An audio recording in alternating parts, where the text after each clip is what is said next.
case building. So, Charlotte and I, our team, I'm going to give you guys a rundown how we think about case building, and hopefully give you some tips and tricks going into round 6, 7, 8, and 9. Practice. So at any point, you've got just your hands up, and Charlotte obviously will be able to hear you despite also losing this ear. Before we begin, I'll mention right. So, there are probably 5 steps to writing the case. So, firstly, and the most crucial thing often in writing a case is deciding what the comparative is. And I think this is a mistake which they put out a scope and just go, use my scope and start, that will help. Often that is doing a comparative and negative team is very likely to get up and run something like, look, this great way to instead. That changes the comparative how you go about your arguments quite substantially.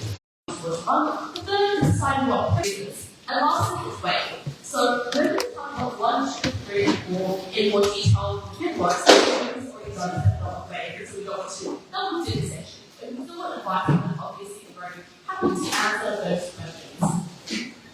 Alright, so, step 1, deciding the comparative. It's innovating is fundamentally a game about comparing 2 roles and why your vision of the world is preferable, which therefore means any sort of arguments you make should always be framed in consideration of things being compared, not that in a vacuum X or Y is likely to be good. So, for example, a hypothetical of credit or a specialty role is constructed.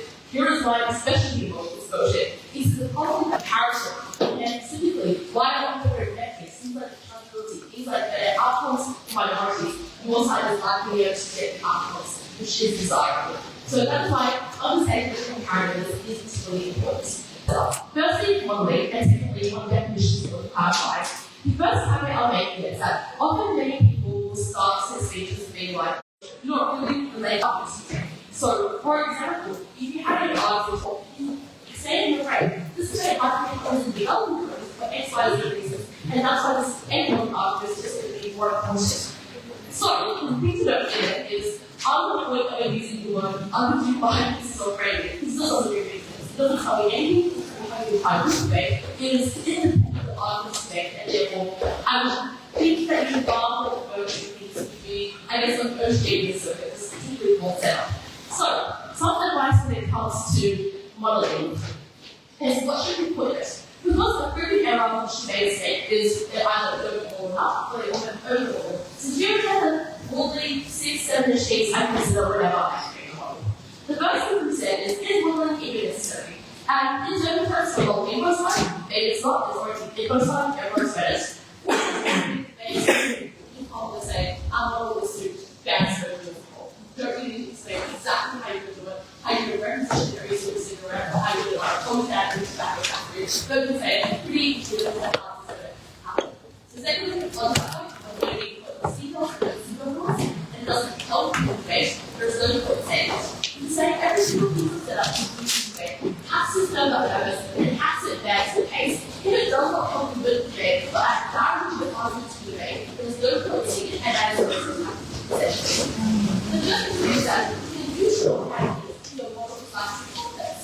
For example, in a debate on a cocktail, I will move to a cocktail system, and it's like one of the ways for me to my speech to make a power sense up. That is when you use your method. For example, the running of animations. Not saying it's like it's a treat or produce, but that's an example as to how you certainly a lot of the time ways to model, but doesn't explain a very common example for what we know about. The more we said that if things are likely to be abused, take time to regulate it and try to get rid of the very easy part which needs to raise or more cash. That is something to debate because this helps with minimize human nature. You might want to add some regulation as to what this looks like. That means I say you need to be consulted, you need to be mentally checked by a doctor, you need to have your consent given to a periodically and writing, and then it has to be a 3-month waiting period for you to actually be immunized. That sort of thing allows you to escape some of the very common abuse arguments we make, and it's a way to use it strategically in order to get ahead of this debate. The fourth difference is that Marcus want to preempt and define out some particular arguments which could potentially help the debate. So, for example, in a debate, there was about that we should abolish standardized testing for university application. And I mentioned before the different places that we kind of US college, kind of essay application, interviews, extracurriculars, etc. And very important argument is that this is discriminatory because often in consumer, and there's from a corporate background, so we have interview training in all things like extracurricular. You might also add more, you also have a third action. That can help you a lot in this space to get rid of the enhanced question is likely I raise against you. The last thing existing there is that you also might have necessary experience.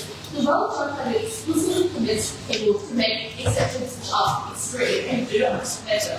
So for example, this debate like this house believes that non-violent offenders should not go to prison. You might want to model out like child sex offences, right? That's pretty bad, pretty like risky. Maybe there was no violence, not the case, but there's no way to defend that essentially. Very reasonable issue. The last thing to say is just want to consider the action. So I just want to clarify, what are people's understanding of the action in this group and how open are you at explaining this? Good. Alright, what are questions about the action? Is all these with added control?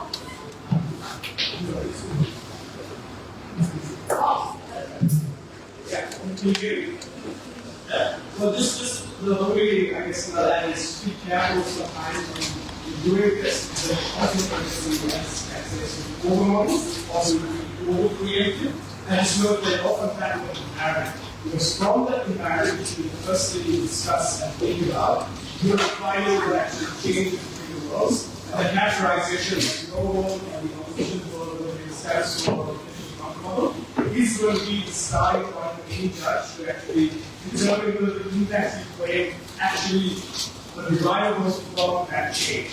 So the more you model in order to create certain harms, be careful that actually harms of the other parts of the narrative that you're going to be using in order to prove the outcome. So a good example of this might be, for example, around the previous notion we had in liberal democracies. How much of, I guess, how much pressure exists towards the previous movement in Nigeria, how much pressure towards women, but obviously meaning that you're not able to get much political power in the opposition party, because Arabs are the same actors. But we also had from the same kind of social activities to talk about. So the more you want to prevent the benefits from opposition parties on the opposition side, also might harm your comparative like any here on the outside. So just be careful that you're not going to do a model or you make sure that while your model gets rejected, you still have a good sway of comparative. You want to have your benefits in as students. I think we'll get into acting with your one. Another way of doing that is to take the strategy and make things very marginal in the comparative, which might mean that you are safe from a lot of attacks. When you do a lot of work, it's explaining why small changes, marginal changes are important. I think we can talk about some of the motions at this moment. Some of the motions at this moment are relatively marginal. Some of the changes between then also stay might after the clashes between teams actually seem not to be that different. Actually, it's kind of very small changes are important. And part of the skill there and how we're going to make it easy is taking a small change after all the characterization and modeling and showing why that small change actually might be After what you consider, this is definitions. So, if I use this definition in external debate, it's not in high school where you define every single word as a bad thing and a certain thing. But what is being domain really when it comes to defining when the debate happens. The first question is what is so, for example, if you let me boundary questions about and if you want to know the teacher website, you say, you know, one the countries like Hungary, countries like Poland, etc. But at the same time, you probably don't want to find individuals with particularly authoritarian characteristics, or otherwise it's going to root out all your benefits in this space. For example, if you get up and say, what happens to the capitalism is that you use their power to get force or influence over their society. Things like opposition parties. You're going to run into a lot of company space, and the reason why the opposition party is remotely interference or coming into power. So that's why defining the scope is something quite important is delineating parameters in where it makes use of take place. Secondly then is consider vague terms. There's a lot of terms in vague which are very vague. Like the IRL, this house will change the aggressive stance of the China. I don't know what aggressive stance means. So that requires definition. That always requires clinician during those examples. It might imply, for example, sanctioning China to do something bad. It might also imply every single time China goes into the South China Sea and cracks the fishermen, you get really mad about it and send your ships around those waters, send your ships to control those waters, things like that. The important thing here is that in these debates or vague terms, often people always have a very easy sort of pick up, feel like that's not aggressive, or that's quite too soft. Because why to avoid this, there was a burden on government teams or federal teams to tell them exactly what it means actually looks like. And if the class is reasonable, government says you should go with government's definition because they've got every time you ask about how this goes with what we target. So obviously, real-world examples are very useful in kind of grounding this characterization because that is to kind of replace the thing that the real world and to define the community. But it's the case, the examples or emotion is a very new model of very new policy that doesn't exist, so it's a very niche context. One of the tips that I provide is use having some of the internal constraints of emotion from a reasonable conception of where the debate should take place. So as I have to say, liberal democracies, except here there's an opposition party. There's an opposition party that is able to do things, so that already puts constraints in the kinds of countries and kind of states we're talking about, and in another sense, so let's say, in the equal slide around concepts of compacts, it's about two major lines and minor lines. And the bottom means that you kind of narrow down the types of more that actually move about to areas where it's not a two-party system or a one-party system.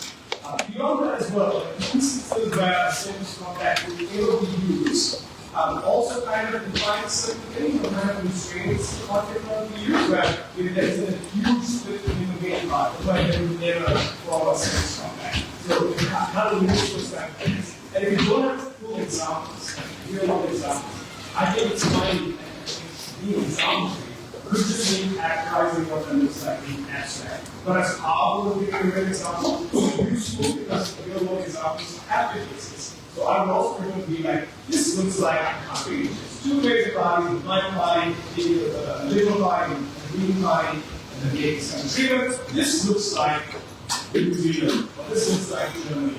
And then there's some examples there that seem to maybe draw some of the lines around the abstract definition provided. But note that the definition provided just comes from a reasonable interpretation of where social inclusion take place. I mean, that's the strongest way to convince the judge that your characterization and your paragraph is the correct one. And being reasonable means that you can then focus on the mechanisms coming afterwards without necessarily worrying about too many challenges to be achieved. And that actually leads to a better debate, because that the actual tends to happen without a characterization level and definition level of madness. So it's in everyone's interest to be as reasonable as possible, especially at a place because you don't want to be more reasonable and come out.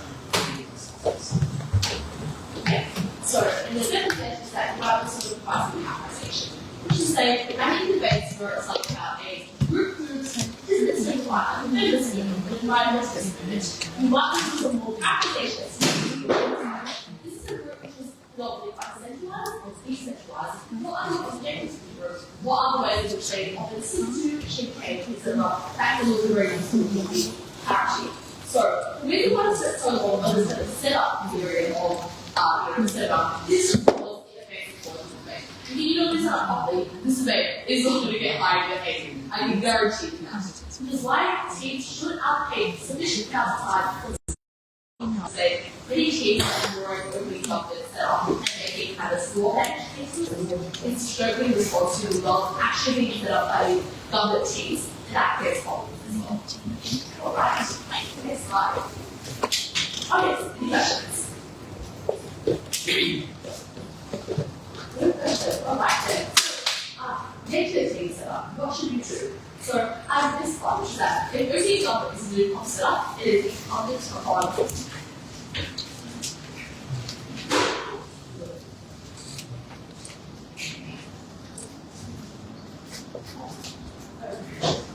If people back to us, we just, yeah. Okay, I'll keep going. Is one, if every government doesn't do setup, every function you should do setup, and you will decide what does this world look like, what does each side look like, etc. The second thing then is what sort of stats can you take on the side of nature. That's a good example of the data stats that are very fine to note and the example of the space. The second one is how to run a model. And two considerations we must have here. The first one is that we want to say how models are only permissive in short debates where we have to say we will do X policy instead. In order to have a valid model, this model must use the same or less amount of and then the government team. So does that make sense? Do you know what I mean by saying that? So there are few mistakes that comes to the model. To say people often assume political capital is a nebulous concept like everything is political capital, but it's very different. There's different ways in which you assess this. Which is to say, often things are about how much this policy costs. If side approach of how your policy costs less than your side, you obviously want to implement your more expensive policy on side next to you as well.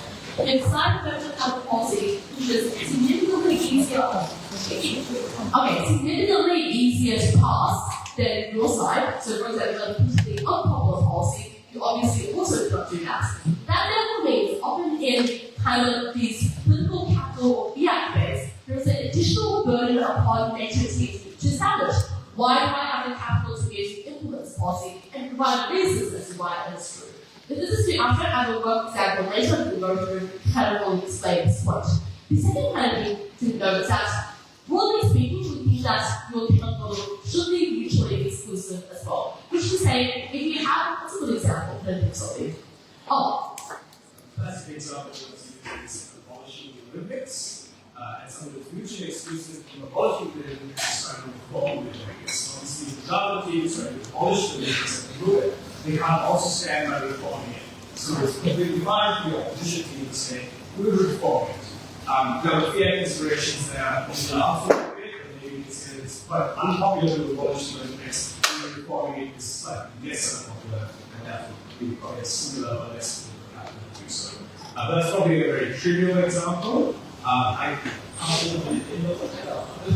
Another example is, for example, if the debate was this house would implement a parenting license, which is to say a parent has to get a license before they're allowed to have children. Science makes it take up like, well, we would also have a parenting, we would also have parenting classes, we would also have things like the government running these classes, which should kind of raise these, provide some resources, make it accessible without having time much work to attend these. All those things are useful, but obviously not mutually exclusive. In that side effective course system, we'll have all of this, but additionally, we'll also pass a test to get a license to have children. That's an example of mutual exclusivity being potentially a problem, but in reality, I don't think it's actually that much of a problem. All it does is narrow the debate down to actually talk about the item of should parents need to get permission before they have children. So, other common models when it comes to these things are useful in clarifying debates. It's useful in narrowing the debate down to key small arguments you want to talk about, which is this idea. Should parents have to get permission to have children? You don't have to do all the kind of annoying model bashing arguments like parents don't have time, or parents don't have access to these resources, or citizens have capacity to fund them. Boring debates, not interesting, that's how models allows you to avoid it, and trying to introduce kind of a lot of side of this non-mutually exclusive model allows you to get to a part of debate far quicker, making it more enriching and more interesting debate as well. Alright, that works. Yeah, and I think this also that's really one of the biggest possibilities in rec. again, hopefully we want to integrate the heart as quickly as possible. And ensuring that this is Sharuka at full character. That is what reasonable imperative. This is what license. Even everything else is saying in the key. Here are the mechanisms who have license specifically for paying to this again. These are all going to be considered a potential extension or a three parts of an extension is slightly out of the range.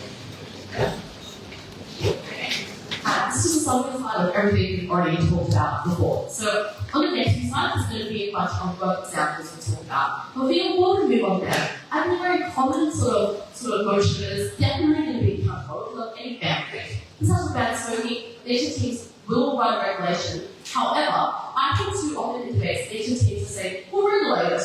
I don't know what that means. I think it's an unuseful counter and what shouldn't give too much credit to either, because I think it's incumbent on the data team to explain to me what specific things, what specific policies to actually input in order to regulate said kind of harm in society. An example to give here is that often in many debates about finance, because this house will ban mortgage-backed securities, actually very, very simple. But they just get up and go, we'll regulate it. Like this $20 for low brain tax, always a big stuff. So brain tax, no, I don't know what that means. What does it actually mean to regulate MBS? And more examples can be services. For example, you want to use Powerfly, you have a capital restriction on how much money you have before you can do a transaction. You can do things like a risk rotation requirements. So for example, requirement for origination of loans to all particular mortgages completely risky, simple, skin game, and as a result, there's less likely to make really risky decisions.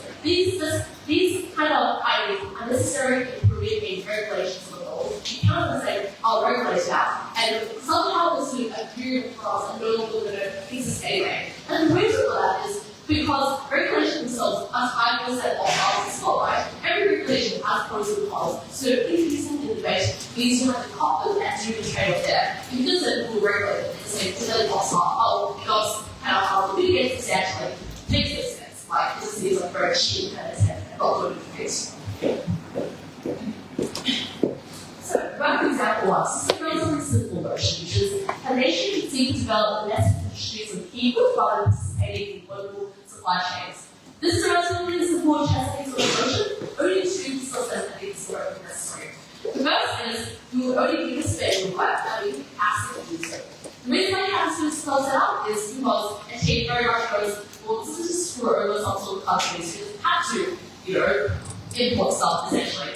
Polyglot is supposed to be probably the end of the countries. That's why people say this will only happen in countries that work and we have capacity. So then we give a few examples for the students. So if you're a super Arab country what we would not make in the food industry, you'll probably still continue import that. If you're touching about any kind of oil, gas, or natural energy sources, it allows you to import oil in this form.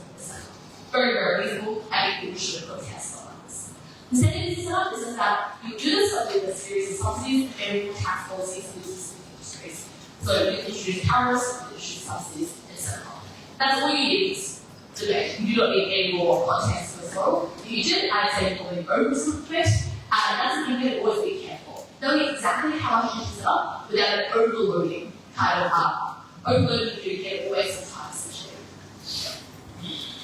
The second point as well is really an example where I had to come up organically while you do the rest of your practice. So you set up this industry, how is this industry set up, you're probably going to be a lack of advantage, you might not be able to get as cheap as other goods, that industry might bring it back. So you obviously a benefit you get there is if there are shocks, these key goods will say it's here, as harms, we protection of the industry, to ensure that the goods is better industry values, it's key goods for all the seasons, right? And then you might be like, well, it's interim, while trade for everyone, the exchange for everyone, they'll be unable to compete. Oh, we might use protection for this. Good, that is then you might spend time defining what the subject is like, and spend some like, and expanding liabilities. Okay, so for example number 2, so this is where we have the Australian example. So Motionless is having Indigenous voice parliament. I told you about background of voice, and it's basically a separate commission run by Indigenous people who consult legislation to be passed and make recommendations based on this decision. with lots of representation if you don't already have it. Very important to have work, so we'll keep the constitutional recognition, but we'll do some different. Say, once we establish specific conditions, seats in Parliament. Now, this, at face value, might look like something which is more political capital than establishing just another separate commission, but it's clearly advisory. Because obviously, you're giving these people representation directly to the Parliament who have the ability to vote, kind of, or the ability to influence legislation, and the ability to vote on whether it passes in particular houses. So, how do we establish this? You need to say why this is less political capital, and as a result, that is something isolated capital, or basically, DPM, Western Defense, is absolutely the challenge and say, you do not have the yes to do this. So, you get 4 reasons. Reason 1, this is done before. New Zealand is a place where, what was it? Oh yeah, New Zealand is a place where no voice, but Indigenous people have representation in Parliament, people have it become more scared, they will listen to Parliament. Reason 2, this is a change in existing institution rather than creating one. This is a change to do so, because all you do is allocate seats as opposed to little reasons to create a separate Parliament. Reason 3, there's also advantage to what we call a third chaos, people are willing to do it. So coming to this is obviously the chief against the police is that this is a third chamber who has to give a policy that okay for this class. People see it being very relatively panic as a result of quite scared. Last thing is in a panic, whereas the voices for Parliament will be elected through a super series of sub-voices. Sorry, I missed that completely. The last reason is that obviously still vote who goes to Parliament and goes to the panic, as opposed to a department which doesn't have a good representation. So, see how you is that you want to insulate yourself very quickly, very simple attacks, and you want to do accountable, which might be a little bit suspicious in terms of can you do it, you know, for this. Okay, we've got to part 2, definitely more arguments today. So, broadly speaking, do we have any questions so far about that setup?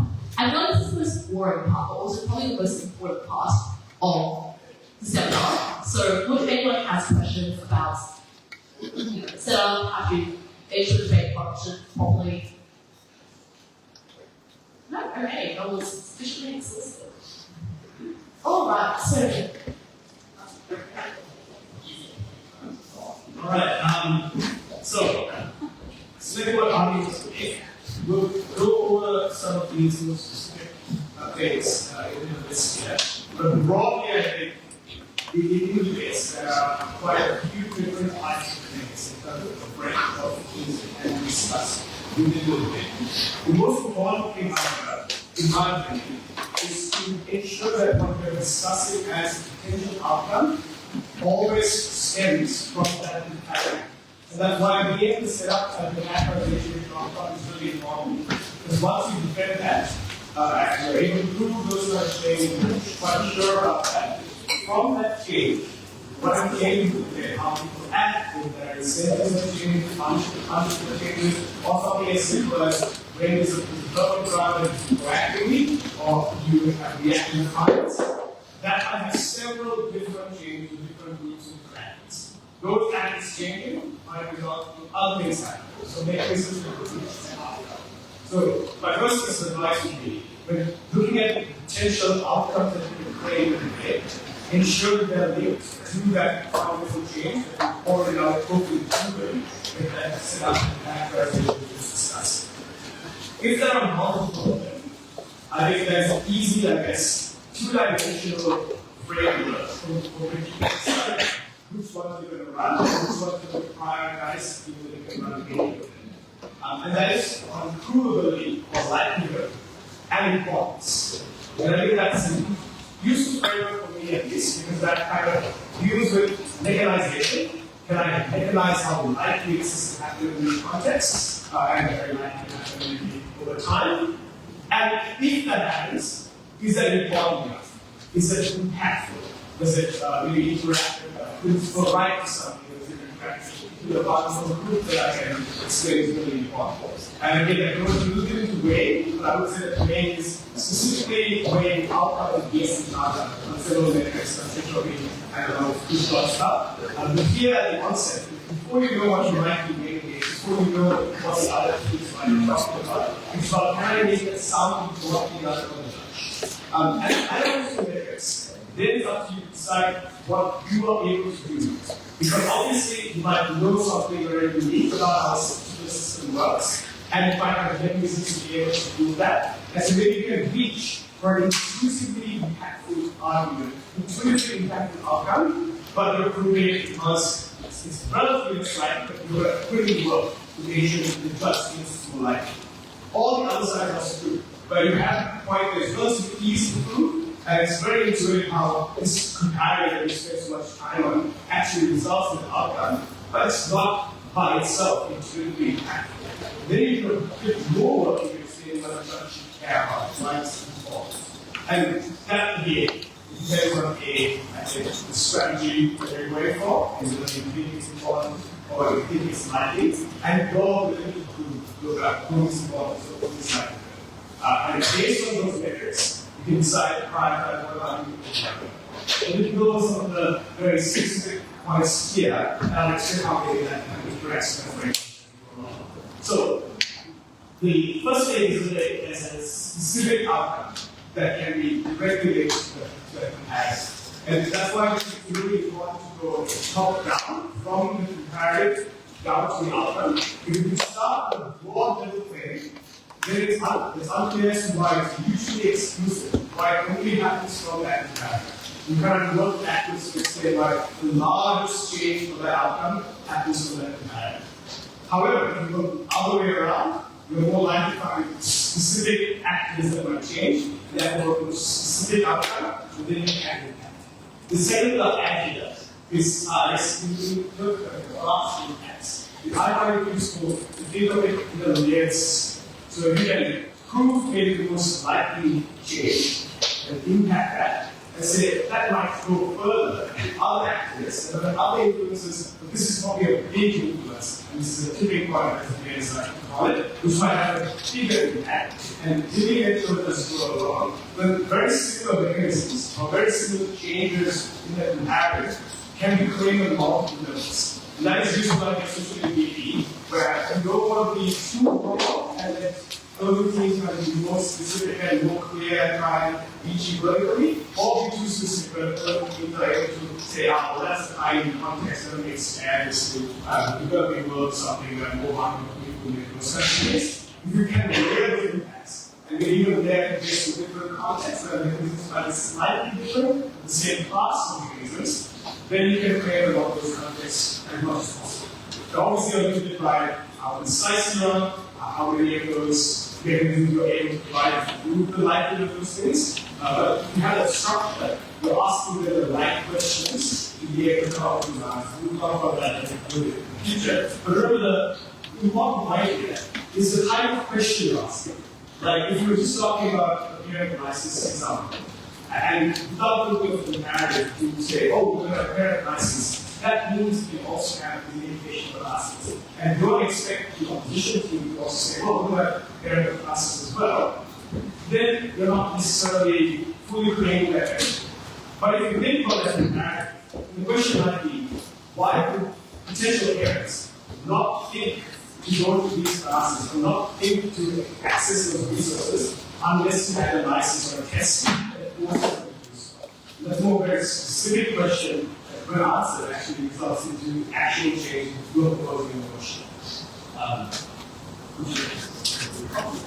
The last thing here is, there's another one which is you do not cause any negative outcome. And on the whole, I don't recommend you run a argument like that because it's like predominantly quite preemptive. You're getting points for that. It's that mitigation. So whenever I see like a harm is likely to exist on the other team, my approach would be like this harm won't occur. It's more so to try to flip that and turn it to a positive conclusion on the outside.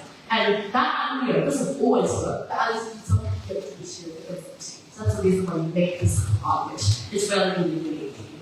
And the last one is that point to the board argument, which is that you see emotion and there is going to be an impact so obvious and so immediate, it takes you 30 seconds to make it, just do it, impact it properly, and you land that, and you can come back to the way later, but you want to spend more time proving more contentious arguments. The caveat I'll make here is that judges often frequently say that if you don't spend enough time on an argument, therefore it is not relevant to the debate. That obviously isn't true, and you should still play these arguments even if it's made in like 30 seconds. It's so obvious to make the session. So That's kind of a bunch of kind of types of arguments you can make. Some advice when it comes to presenting your argument and how you label them, because labeling arguments correctly is particularly important for how judges perceive it. We should say, often I see arguments being labeled, the government will do this goal. The problem with government will do this goal is that it doesn't actually tie itself to a particular impact. It's that it is necessary for the government to do what to get the impact, but it doesn't actually tell you that you're trying to improve that situation. Which therefore means labeling your arguments as the government will do it well doesn't actually score you any points on the table, essentially. You want to say, this will lead you, say, for example, this will increase academic performance. The first premise is the government will do it well, and then you can land it. So, whenever you label your arguments, I typically label around harms and benefits, so it's very easy for the judge to latch onto in order to assess what is happening to make the contribution you're making. And perhaps the most important does is you're like, this will lead to good educational outcomes, and you'll spend 30 seconds at the end of the argument impacting it, and you're like, I already said this. Just do it anyway. It's good for clarity, it's good for representation. Right, Alright, so that's basically kind of simple arguments to make. If you want some more practical tips, what I typically aim for is if I have two harms to benefits, my third argument is always the equality. Like, that's the same here. Because everyone tells you, you need to be politically preemptive, or otherwise you run into a bunch of problems that you're unprepared for, you don't respond in time, because say goes dedicated to really difficult, that's when you want to head building, and just 15 minutes of practice effectively. Alright, determining the premises of each argument. So there are just two parts of the argument typically. Why is this true? That's the mechanism. Why is it important? That's the task. So the hard job for anyone is determining what do we improve in our argument. So there's many types of arguments, and what I was here is as some premises we often have to consider making. So for example, if you have an argument about an actor doing something, you will need to consider the incentive, and you also need to consider the capacity. The second thing here is that when you're trying to say you stop the impact from happening, you first need to prove that this impact could have happened in the absence of this, and secondly, prove that what you're going to do with changing work will prevent the impact from happening. The third thing here is that often when you prove your university is exclusive. If it isn't exclusive, you have to prove it is comparatively larger on the side of the other side. You also need to consider why does this policy cause impact? I think very simple, straightforward, kind of premise common in most arguments. And the last thing that I'm going to consider is that how can we scale or deepen sorts of premises? Which is to say, how can we enlarge a delta in space, or I use some ideas, build a delta in space. And that is how you make your change bigger, and why it is will be more important. This is particularly important in space, naturally seeing a little bit more, because otherwise you get into very kind of blind lines when it comes to insert that and then also against you in consideration. Yeah, one thing I like to note is that often parents forget when trying to positively prove something, they focus on their side of the comparative, like their side of the comparative, the enhance the benefit of what this is to have. But it's also very often to handle with that is think about the other side, the status quo or accountable for your position, first of all, as what? Why? And explain why that side actually enhances the harm. All this is and sometimes with the splits of the same mechanism, that might be as useful, but sometimes they are very different. They have different systems in place. And that means actually you're not just increasing the benefit, the comparative from some abstract base level, but you're also investing it on the other side. And overall, you're increasing the difference in the scale of the likelihood of impact on the other side, for example, on the actual harm. A practical example considering things like this is the round 5 notion about proactive or reactive approaches to EMS. Often a problem to play all teams is that both of these are attempts to regulate the behaviors of companies. And as a result, every time you regulate the behavior of companies, there's a particular definition of what's not lobbying. The state, you try to find them, make the fine too big, potentially lobbying to make the fine significantly less important and less punitive for them. If you have a licensing system to get the most capital, what you're harder, you give the government benefits in order to get it through. So in that sense, this is a harm which has symmetric to not symmetric, but applies to all teams of information, which which therefore means teachers that are able to say why their mechanism of regulation is less likely to be suspect in things like lobbying is a way in which we build the delta and say, well, this is perhaps something to start. So that's an example. Which should be good. Alright, here's some more examples on how you want to prove things. So here's an example just to prove this argument. Retail investment makes the stock market more moral. This is what we at MSC cases debate, like this house supports having supports the rise of retail investors, which is paid in the financial market, etc. So there are two premises need to be proved to make this argument work. Premise number one, the investment influence which companies are able to operate at the largest scale. Secondly, retail investors are more moral than institutional investors. And the impact of this is having more moral companies, better, etc. So that's a very simple example. This argument doesn't work from the sense of the premise, you need to work to make it work. So the kind of difference between a kind of average bidder to a kind of good bidder is good bidders are better at doing what needs to be proven and are able to build in those gaps. So this is what we're talking about case construction here. Just giving this work. And the way how cases work and the important parts of each argument is actually very useful in being able to respond to them. Because you don't hear that these are good, not sufficient premises, but necessary premises for the entire argument to work. So even if you can't think of why retail investors are less moral than institutional investors, you can probably respond to the first one, and then you can explicitly tell the judge, because they are proven that first premise, it doesn't matter that spend 6 minutes on the other thing, because you can prove that initial premise. Similarly, you might be assumed premises, which are co-agents, that then you can prove at closing, but then you need to, this is very important, you need to ensure that the majority of the panel is likely to believe it's not relative, it's an earlier section, explain clearly why that premise was necessary in the first place in what you have. And the fact that they did not do that means they can't make a benefit to the second premise and final impact. And that I think needs to clearly verbalize most often to actually claim that you need determinative extension that is provided by it. So case construction is not just important for creating a case in prep, but also for explaining what the extension, picking out and the extent and explaining. But this actually too. Why is a particular policy encourages more people to become teachers? Two premises here. Premise one, your policy encourages more people to become teachers. And premise two, the schools will be able to take on having more teachers. So this is a very simple way to set up incentive and capacity analysis, and as a result, improve the argument like that.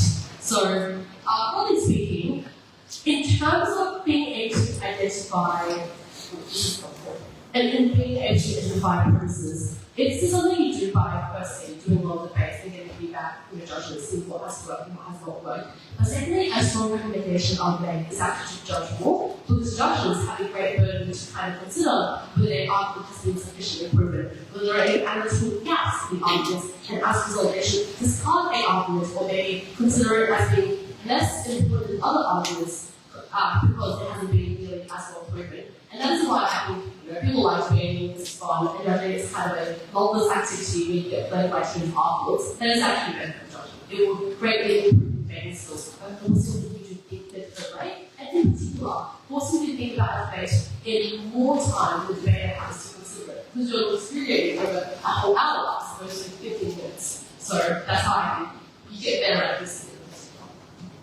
So, anyway, this seems to be a case building seminar. I would like to do as well. Some tips for illustrations here as well. It's also different capacity stuff.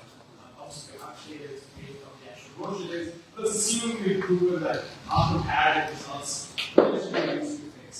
So let's say opening deals with the central stuff that has a lot of bias and encourages people to become teachers, and that we supply teachers. Teachers are undersupplied at the moment. Also, you get supplied good quality teachers, and they impact as well. And at closing, you can think of the mechanism that's why the same change results in schools being able to take on more teachers. Now, the question is, these are not dependent on each other. There are teachers that previous example. There are different mechanisms that stem from the same imperative with the same impact, right? Education, but we slightly different kinds of impacts. Now, the way you extend that this slightly horizontal, slightly is you need to explain why this case of schools taking on the capacity is more important or more determinative than the Gateway House. Right? And you're kind of using the same kind of model construction premise analysis we're talking about, is to line that on the spot. I have like the flag, for example, even if you want from both meters, that doesn't matter. If you have this case for which you give the schools the debt, it's actually more important that you increase capacity before you specify teachers. Those kind of analysis is the same kind of importance analysis on the mechanistic level and comparative level, but we use in an interesting format that forces you to do that internally within the team in the same bench. Whereas earlier we were talking about being compared between two different worlds. This is the same world we compared with two different mechanisms. Slightly different framing, slightly feels a little bit different, but actually in coming up to this question and coming up with the answers to this question, maybe the way that it is judged is very similar. So kind of being able to use the same skills, but to your own bench is something you can also work on. There's changing the mindset of being actually described in the same bench. Alright, so now it's part 4, which is generating the reasons for premises, and this is the bulk of the speech in So, common types of reasons. So obviously, all this kind of stuff is very general, easy and these people. The reason why we're going over these kind of classes of reasons we use is good as if you start from debate and you start with a reason. So it's like, this is called an active want to do something, active ability to do something, prevent something to do something, the environmental, economic, impact will follow on from X. We're going to follow on from X. So this is common kind of things to consider each time when you're filling out scores, just default back to these kind of checklists, because at the end of the day, the main thing isn't actually that tricky. This is things you tell a high school at university, things that are applicable to a university student as well. Do not overcomplicate it and get lost in the source, essentially. This is not going to expand here, the value that you're contributing in your speech towards proving something. Each, it doesn't have to be 5 different mechanisms, and each one is more and more niche of the complex. And it doesn't have to be insanely crazy, complex, logical mechanism that no one has ever thought of before. Sometimes the most useful thing in doing a speech is just explain that mechanism in more full detail. Just clearly walk through how people react when things happen. Because what the judge, in my opinion, is getting from the line of analysis from you is kind of a claim that people will act or systems will react to changes in the way they say. And every time the judge hears the claim, if they're a good judge, they are even the same, they're like, okay, yeah, I can see that, and also there's a range of intuitiveness of the ordinary, the reasonable language words supposed to have. And then you can add on to it. And so the adding on to it, it's not just giving another reason why something is true and right, not as useful. You just more fully explain the first reason. And especially around the details, the judge like, yeah, I can actually see this happening much more clearly and I'm much more likely to be better. The last thing I'll say here, I think is not purpose.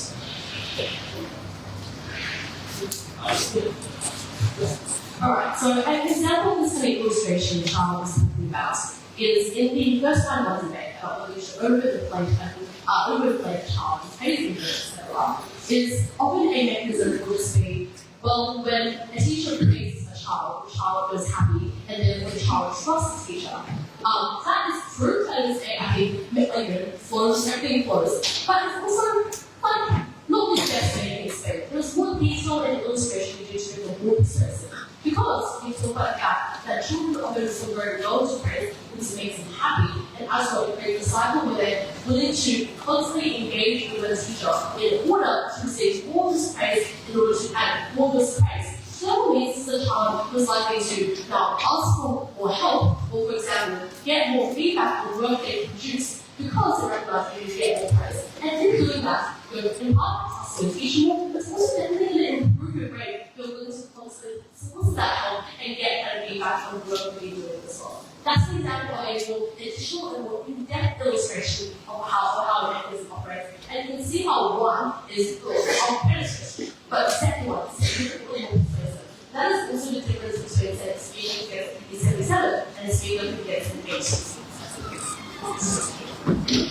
number of reasons. So I guess the main thing about reasons is they come from many different sources.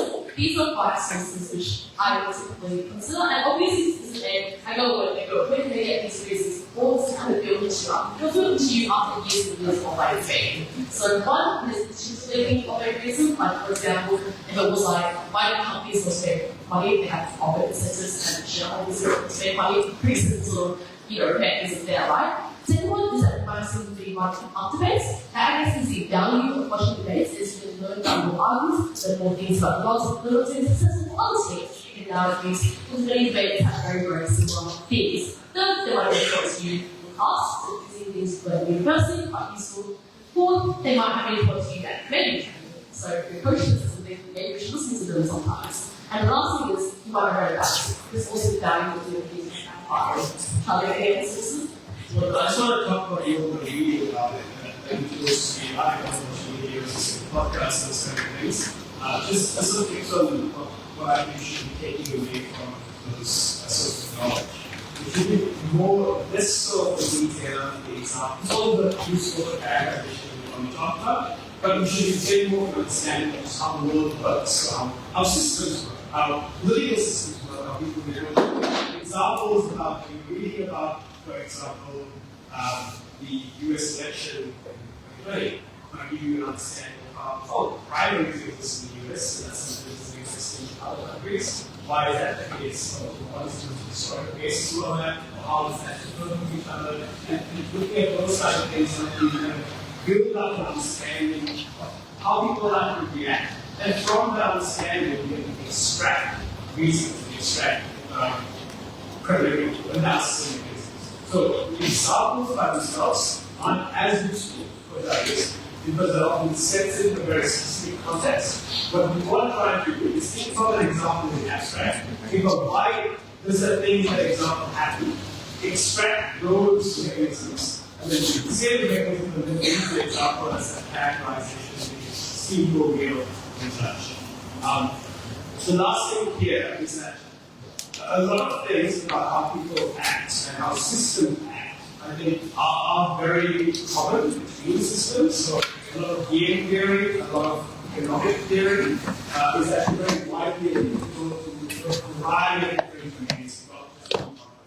Right? A lot of that kind of negotiation and incentive analysis and capacity analysis very common between different actors. So those actors aren't always just humans, but also systems of itself. Systems are part of made-up actors, so you know how systems kind of involve with actors. You can be more specific or more clever about how you deal with those systems. The final thing is, I think human biases are often very useful to actually raise the assumptions of the human theories, right? So a lot of your theories seem to assume that humans are very rational, that we make the correct decisions based on infinite information or perfect information. Knowing how sometimes that is something wrong and being able to articulate that is often another good way of coming up with those new ideas and new arguments and mechanisms from the question they ask is of the argument direction. So the last thing on the back is the peer reports. Because obviously there's been a big debate about to what extent you believe the facts, to what extent you believe destructivism.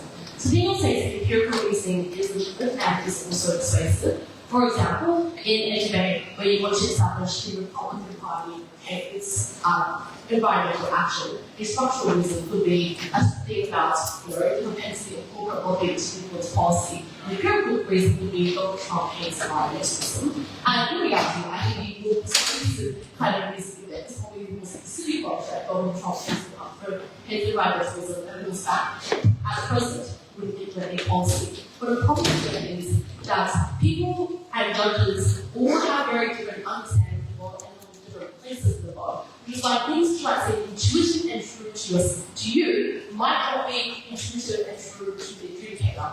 That is the kind of danger when it comes to using examples. That is why there is a preference towards making sure you have this documentation. That is why I think the way to understand this empirical reasoning is often think of it as illustration. We should say, well, this is a mechanism, and this is the example, means that it is plausible, has happened before. therefore you should know this. But you should not make the example the only thing you have in the speech, because otherwise you run into a bunch of problems as to whether a judge is actually going to believe you at the end. Obviously, there is all the way to the far end of the spectrum that judges only give us factual reasons, and it's clearly also incorrect, given that some things are probably impossible to prove. For example, I would suggest it is impossible to structurally prove why Turkey is a Muslim majority country. You probably just have to know that. So that sort of thing is use the proportion, and I think you always use it in using a Buddhist basis, as opposed to that being your core way of doing that. Do you have any questions on this? Stephen? Alright, let's put the questions like what's it?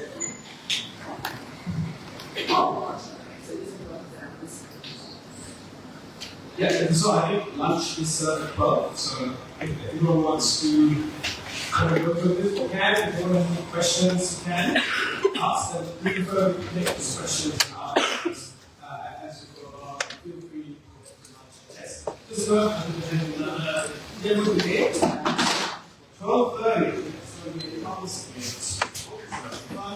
minutes. We have a lot of lunch.